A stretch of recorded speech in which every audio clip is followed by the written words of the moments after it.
Hello everyone. Today we are going to explore how to transition from basic polling to professional real-time webhooks. We will cover the technical differences, how to test your triggers, and walk through a practical exercise involving data storage and instant notifications.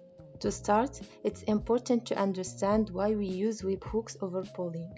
Polling requires your system to constantly check for updates, which is inefficient. While webhooks, however, allow the source system to push data to you the moment an event occurs. This creates a reactive, high-performance environment for your automations. When setting up your webhook node, n8n provides two distinct URLs, test URL and production URL. During the development phase, we use the test URL. This allows us to inspect the incoming JSON structure in real time, and to verify the connection, we will use Postman to send a post request. And this is the body that will send.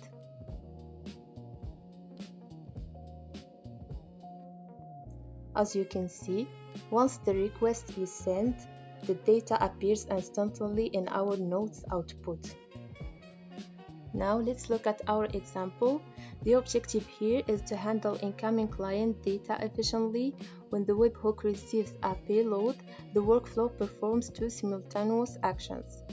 First, it logs the data into a Google Sheet for permanent storage and record keeping. At the same time, it triggers a Telegram notification. This ensures that while the data is being archived, the team receives an instant alert on their mobile devices. Let's see a simple test. Here is a simple form. We will send the message.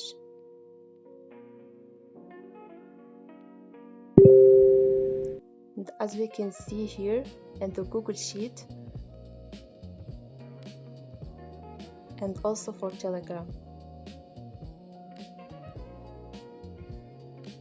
So this dual path approach is a standard requirement for professional grade workflows where both login and immediate action are necessary. And before moving to production, security is essential.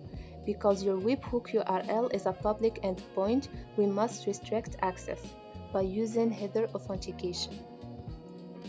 We require a specific secret key to be included in the request.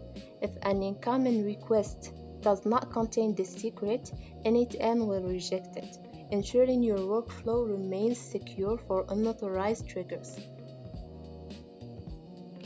That concludes our deep dive into webhooks. By implementing these practices, you can build systems that are faster and more secure. Thank you for watching.